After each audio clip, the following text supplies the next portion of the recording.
नमस्कार, मी राहुल कुलकर्णी. NDTV मध्ये तुमचं स्वागत आहे. पुन्हा तीच विनंती, आमचं युट्यूब चॅनल सबस्क्राईब करा, बेल आयकन दाबा आणि हे व्हिडिओ शेवटपर्यंत बघा, कारण जे सरप्राईज 2 आहेत ते शेवटच्या भागात आहेत. पण राजकारण निष्ठुर असतं आणि त्या निष्ठुरतेमध्ये आत्मीयता म्हणजे परस्पर पातळीवरती एकमेकाबद्दल आदर प्रेम असणं ही गोष्ट वेगळी, परंतु राजकारण करत असताना शेवटी आपल्या पक्षासाठी आणि आपल्या सरकारसाठी काय आवश्यक आहे हे बघूनच सगळ्या गोष्टी करून घेतल्या जातात.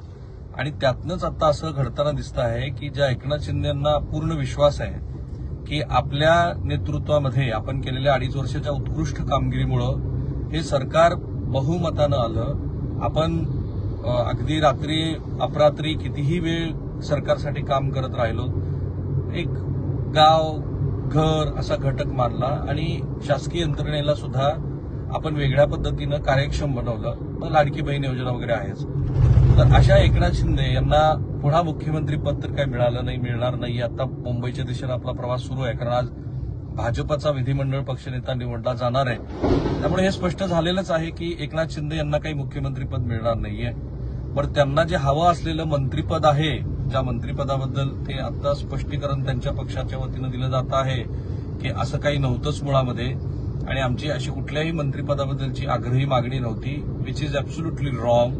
की त्यांना असं वाटणं साहजिक आहे, ती नैसर्गिक गोष्ट आहे की एखादा मनुष्य उच्च पदस्थ आहे आणि त्याला अचानकच दुसऱ्या कुठल्या तरी तुलनेनं कमी महत्वाच्या पदावरती काम करावं लागत असेल तर ती एक मानसिक स्थिती बनवण्याला वेळ जातो. तर त्यांना त्यामुळे असं वाटणं साहजिक होतं की मी जर मुख्यमंत्री नसेल तर ऍटलिस्ट गृहमंत्रीपद तरी माझ्याकडे असायला हवं. तेही भाजपा देताना दिसत नाहीये.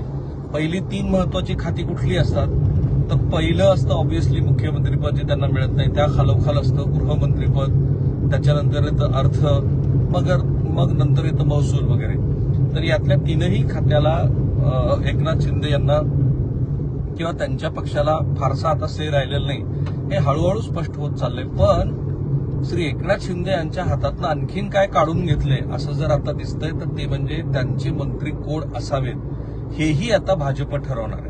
म्हणजे येऊ घातलेल्या आपल्या सत्तेवरती पूर्ण मांड भाजपा टाकते आहे आणि तिथे निष्ठुरपणा हा दिसतो आहे. कारण हे फक्त एकनाथ शिंदेबद्दल असणार नाहीये, तर हे अजित पवार यांच्या पक्षाबद्दल पण असणार आहे की त्यांच्या पक्षातला मंत्री कोण असावा हे भाजप हायकमांड ठरवणार आहे. कारण किरण पावसकर जे एकनाथ शिंदे यांच्या पक्षाचे नेते आहेत, त्यांची पत्रकार परिषद बघितली तेव्हा हे स्पष्ट झालं की गिरीश महाजन हे त्यांची नाराजी काढायला गेले होते वगैरे. हे जिथपर्यंत खरं आहे तितकंच गिरीश महाजन यांनी त्यांना स्पष्टपणे सांगितलं आहे की तुमच्या पक्षातली काही मंडळी, जसं आता पूजा राठोड प्रकरणामुळं चर्चेत असलेले संजय राठोड, वेगवेगळ्या सतत वादग्रस्त वक्तव्यामुळं आणि तेवढ्याच मोठ्या प्रमाणात भ्रष्टाचाराच्या आरोपामुळं चर्चेत असलेले तानाजी सावंत, निष्क्रियतेमुळं आणि वेगवेगळ्या कारणामुळं चर्चेत असलेले दीपक केसरकर, या 3 जणांची नावं तर प्रकर्षाने दिसते आहेत की ह्यांना काही केलं मंत्री करायचं नाहीये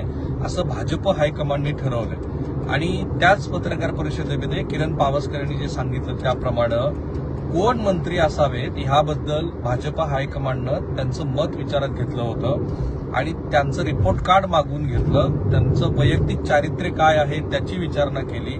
ह्या मंडळीवरती काही भ्रष्टाचाराचे आरोप आहेत का याची विचारणा केली आणि मग त्यानंतर भाजप हायकमांडने त्यांना स्पष्टपणे सांगितलं आहे की बाबांनो, ही मंडळी काही महाराष्ट्रात मंत्री म्हणून आता ह्या सरकारमध्ये सहभागी होणार नाही. आणि हा एका अर्थाने एकनाथ शिंदे यांच्यासाठीचा एक खूप मोठा स्ट्रॉंग मेसेज आहे. कारण एकनाथ शिंदे यांच्या संपूर्ण 2.5 वर्षाच्या कार्यकाळामध्ये त्यांना एकही मनुष्य सोडून का नाही गेला, तर एकनाथ शिंदेनी आपल्या सहकारी आमदारांना जे जे हवं ते सगळं दिलं आणि ते देत असताना हातचा कुठलाही राखून ठेवला नाही. म्हणजे अनेक आमदार तर असे होते की ज्यांना महामंडळं आणि मंत्रिपदाचा लाभ झाला नाही. ती आमदार हे दुसऱ्याच्या मतदारसंघातल्या बदल्यांचे अर्ज घेऊन मंत्रालयात असायचे आणि त्यातल्या काही बदल्या झाल्या सुद्धा. आता अशा जेव्हा बदल्या दुसऱ्या मतदारसंघातल्या होतात तेव्हा त्या अर्थातच अर्थपूर्ण व्यवहाराशिवाय होत नाही. आता ह्या गोष्टीला फार मोठा चाप लागणार आहे आणि भाजपनं जर काही काढून घेतलं असेल एकनाथ शिंदेच्या,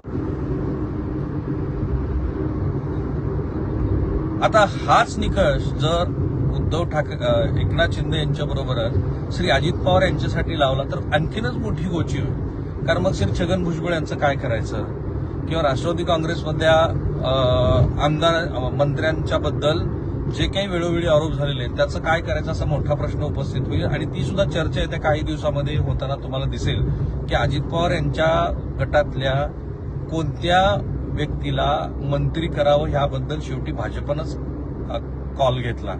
तो जो कौल होता भाजपचा, तो कौल यावा अशा पद्धतीचे आकडे त्यांच्या हातात आहे. आणि वाट बघून शेवटी आता जे काही संयंत्रणा त्यांना मिळाले त्याचा ते पुरेपूर वापर करून घेतील. आणि म्हणूनच मी म्हटलं की एकनाथ शिंदे यांच्या हातातलं हे सुद्धा काढून घेतलेलं आहे. भलेही त्यांना जे अपेक्षित असलेली 15-16 मंत्रिपदं आहेत ती सुद्धा मिळतील, पण ती फारशी महत्वाची असणार नाहीत हे आता स्पष्ट होत चाललंय. तीच परिस्थिती असणार आहे राष्ट्रवादी काँग्रेसच्या अजित पवार गटाची. फक्त त्यांची स्ट्रेंथ एवढीच आहे की त्यांच्याकडे ते बहुसंख्य नेते जे आहेत ते अनुभवी आहेत. सरकार कसं चालवावं ह्याबद्दलचा त्यांना अनुभव आहे. परंतु आता भाजपमध्ये सुद्धा मधल्या काळामध्ये भाजप जो स्थिरावला वाढला त्यानंतर अनेक असे आमदार आहेत की ज्यांची 4-4, 5-5 टर्म झालेले आहेत. त्यामुळे आता मला ही शक्यता दिसते आहे की आज गटनेता निवड झाल्यानंतर प्रत्यक्षामध्ये जेव्हा मंत्रिमंडळाचा चेहरा समोर येईल तेव्हा काही आश्चर्याचे मोठे धक्के महाराष्ट्राला बसण्याची शक्यता आहे. म्हणून म्हटलं की सरप्राईज इज वेटिंग. हे सरप्राईज इज वेटिंग आहे. आणखीन एक मोठं सरप्राईज असू शकतं ते म्हणजे काल भाजपाची साधारणपणे गटनेता निवडीची प्रक्रिया काय आहे तर भाजपाकडनं म्हणजे आता बदललेल्या भाजपाकडनं आपला जो दिल्लीतला कुणी जो पॅसेंजर असतो त्याच्या माध्यमातून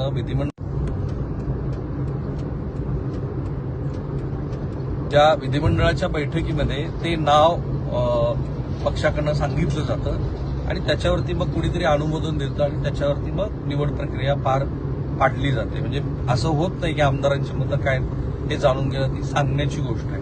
Shri Devendra Fadnavis is obviously front runner, काही प्रश्नच नाहीये की त्यांचं नाव जवळपास सगळ्याच माध्यमांनी निश्चित केलंय. परंतु मागचा इतिहास बघता अगदीच सरप्राईज भाजपा देणार नाही असं छाती ठोकपणे दोनच व्यक्ती सांगू शकतात. एक ऑब्व्हियसली श्री नरेंद्र मोदी आणि दुसरे म्हणजे श्री अमित शहा. त्यांच्या व्यतिरिक्त बहुधा जे निरीक्षक आहेत त्यांना सुद्धा माहिती नसेल की त्यांच्याकडच्या लिफाफ्यामध्ये कोणाचं नाव आहे.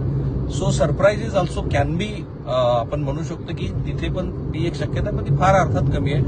जे सरप्राईजेस आहेत ते हेच असणार आहेत की एकनाथ शिंदे यांना जे अपेक्षित होतं त्यांच्या शिवसेनेला जे अपेक्षित होतं ते काही होणार नाहीये.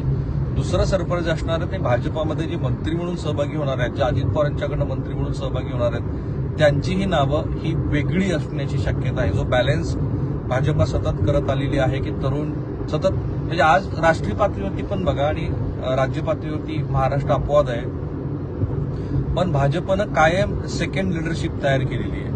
आणि आता जर महाराष्ट्रासारख्या राज्यामध्ये श्री देवेंद्र फडणवीस यांच्याशिवाय पर्याय नाही असं चित्र उभं राहिलं असेल तर यावेळेच्या मंत्रिमंडळाच्या निवडीमध्ये भाजप 100% एका नव्या चेहऱ्यांना संधी देऊन पर्यायी नेतृत्व उभा करण्याचा प्रयत्न करेल.